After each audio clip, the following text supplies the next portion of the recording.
You still not talk about it? Not very much. We did have a little talk just not too long ago, and I think it helped us both. Do you think your years in the Navy helped you with your helped you with your career? Absolutely. Yeah, I got, like I said, I got that job mechanicing on trucks over there at International Harvester, and the boss over there, when I applied for the job, he said, "Oh, you can work on airplanes, you can work on these trucks." Probably made one mistake, not going on to school, to what they call AMP school, and getting my license and kept working, because I did really enjoy working on airplanes. It was, but I've been fortunate. I'm really happy we moved to this country. And the town's been good to me. I've tried to pay it back too. That's something everybody needs to know too. You know, when you get out of school and you go on, don't forget your roots. Don't forget where you came from, and help other people out, always.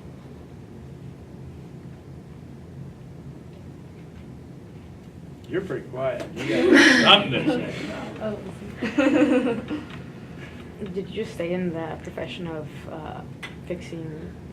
Machinery? Yeah. Just about my whole life. I understand I grew up in the construction world, and let's see, I was over the Harvester about 6 years and 17, yes, 23, 24 years, and then I got a chance to go into, I went over and I went to work for Mid-American Energy, which was IPS back in them days, which none of you would remember, but same company as what the utility is, Orange City now. But I got that job also, I think, because of my Navy, time in my Navy. At that time, a fellow named Frank Griffith was president. He did have a hiring preference on Vietnam vets, which was unheard of, but it was kind of a silent, unheard of thing. They did hire a lot of Vietnam vets, so I think that did help me there also. Do you have anything else you'd like to talk about that we haven't mentioned? You guys got her covered pretty good. Do you think your experience in the Navy has influenced like your thinking about the current military? Oh, us old guys, I toured an old aircraft carrier down at Corpus Christi, Texas here several years ago, and then again, we were down there on vacation, my wife and I, and I just about had to drag her up onto it. She was too crazy about going. But I was pretty excited about it. And they had quarters for the enlisted men. And actually, this was different. It was for the enlisted women, which was nothing. I mean, that's a shocker to somebody from my era. Have a lady on a ship. That never happened. But the quarters, these were enlisted quarters, and everything. It wasn't too bad. And I said, no. And there was a lot of people turned to. I said, no, this isn't the way it was. He says, no, we didn't live like this. He said, there was no air conditioning, and there was no beds, and there was no. Had a pipe with a piece of canvas stretched across it, and we used string to tie the canvas onto the pipes, and that's where you slept. And they'd stack in a room about half this size, probably 30 of us in there. Are you part of any military organization? Yes, I am. I'm a member of the Veterans of Foreign Wars and the American Legion. What is your involvement in those organizations, and what do these organizations do for people who don't know? Each organization has a mission, and there's several missions. One thing is to do what we're doing here today, educate the youth. We do a lot of flag etiquette things, teach proper etiquette to the flag, and respect, and we need to start working on that in the NFL again. That's for sure. And, yeah, we of course help with the American Legion baseball. We send, and you're all juniors this year, so I want you all to listen. We send 2 boys, 2 girls to Boys and Girls State every year. I went this year. Did you? Yeah. You were, I thought, I Yeah. recognized you. So, yeah, and we're always really proud to do that. Was that a good experience for you? Yes, Did definitely. you enjoyed it? Yes, That's great. Did you learn anything? definitely. That's good. Are you gonna be a politician? I don't know about that. Well, for God's sakes, if you are, be an honest one, will you? You may never get anywhere, but we need a few. So, and we do a lot of help with veterans, veterans' needs and things. And we lobby Congress and we lobby the state for veterans' benefits, things like that. So that's kind of the gist of it. Yeah. If you could, would you be willing to go like on the ship that you served on, if you were able to? I should run that by me again, son. I'm sorry. I Oh, didn't quite hear if that. you were able to, would you go back on the ship that you were on when you were serving? Would I do it again? Yeah. You damn right I would. Today, I'll tell you right now, I have nothing to be ashamed of. Do you keep in contact with any of your former friends? Shipmates? Yeah. You bet. I got 4 or 5 I was really close with, and we get together. In fact, I just re-hooked up with this fellow that's in this picture in the Navy uniform. And I will pass that around, but be real careful. That, we were just going to California the first time, him and I. We just got out of A school, and we became friends in A school, and we flew out to California together. That was out on one of my dad's jobs, and we were working on that. So, yeah. But, yeah, him and I, we hadn't talked to each other for well over 40 years. We lost track of each other, and I'm just starting to get into the world of technology a little bit. And so I actually found his name on a computer, and of course my wife's pretty good with all that, so she chased it down, and that's been about 3 years ago. And since then, we've been on a hunting and fishing trip out in Colorado, and we've been, I've been to South Carolina to his home, and he's been here to South Sioux City to our home, and we've been really thrilled. In fact, he was just texting me this morning. He's out deer hunting out in South Carolina, and then waiting for the sun to come up. He's texting me about what he was doing. So, yeah, I was really thrilled to hook up with him again. He was a good friend for near 2.5 years. What type of book do you have in front of you? Is there? This is our cruise book. I brought this along. I thought somebody might be interested in it, but this was from 1971. This is back 1971.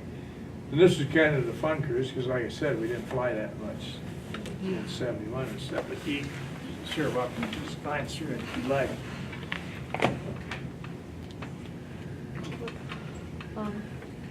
What do you think the importance is of educating future generations about the Vietnam War? It's darn important, or I wouldn't be here. I'll tell you right now. We realize it's the only way, because, and I'm not faulting your education system or anything like that, but this is the way you get the best story. You know, this isn't about dates and facts that you got to remember to put down on a piece of paper. I feel really glad I can sit here and talk with you young folks about this and tell you how we worked and how it felt. What lessons would you think that we should learn from veterans that were serving in the Vietnam War? Well, the biggest lesson is, remember this: the men and women that go to that war aren't the ones that started it. Your politicians start wars. Your generals fight wars. When the folks come home, whether that war was a just war or an unjust war, they're doing what this government is asking of them. That's a very honorable thing. You should always treat them with respect. Is there any stereotypes you'd like to beat down from Vietnam vets or anything in the Army, in the Navy? Could you say that again? I'm sorry, I have a little trouble hearing in this room. Is there any like stereotypes you'd like to take down that is part of the Navy or Vietnam vets? I'm afraid I don't understand my stereotypes. Is there any Stigma. Yeah, there you stigma around, like, currently around the being a like Vietnam vet?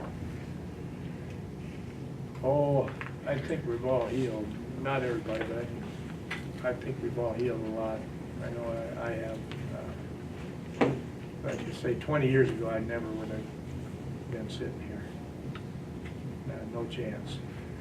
So I think we were wrong by hanging our uniforms up in the closet and walking away from it. You know, I should have took it on. I should talk to more of my boys about it. I have 2 boys. We had 1 more boy, and I should have talked to them more about it, and I should have talked to my wife about it more.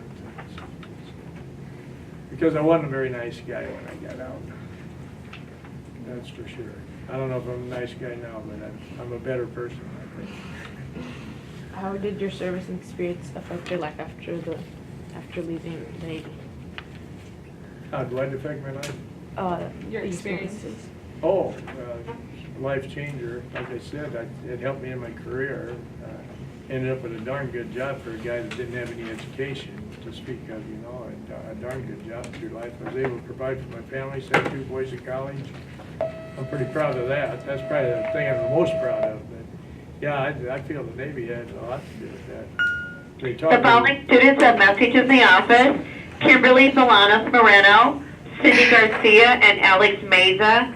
Messages in the office. The best thing it taught me was responsibility and discipline. And that's always helped me in any job I ever had. I never had any trouble keeping a job. But, you know, anywhere I always worked, I think they were always glad to have me there. Not every day, you know, everybody's got a day, but for the most part, I had good working relationships wherever I worked. And I think I learned it right there. You had to learn how to get along when you lived that type of communal living, and you're working with the same guys that you were living with. There was no break. You couldn't, on the ship, you can't get away. You can't, you know, there's gonna be somebody. There was 5,000 people on that aircraft carrier, USS Risky.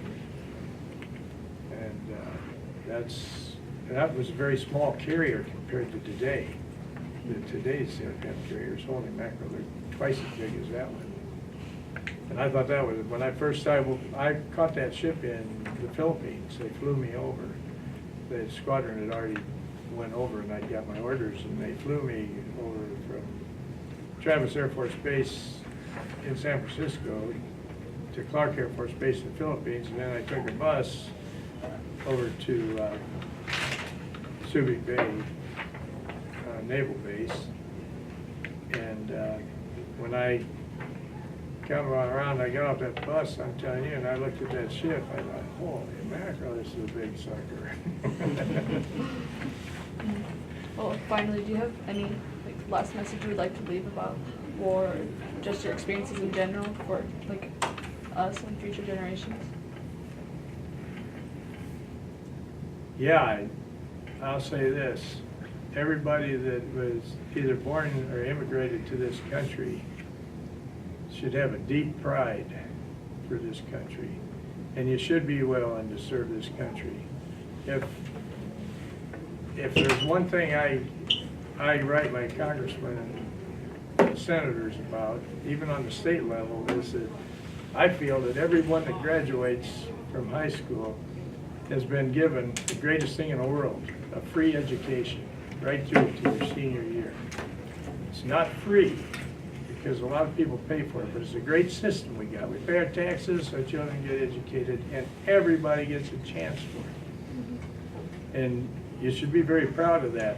But I think everybody should have something to pay for it. Everybody should have to serve this country for at least 2 years. And I'm not talking about just in the military. If it was me, we'd go back to where we had the CC camps and everything during the Depression and things. Somehow, everybody in this country should have to pay something to have the privilege of either being born here or immigrant here. And then when you get through with that, you'll have more pride in your country. Well, I think we're gonna have to conclude the interview now. Are we running close on Thank time? you very much. Thank you.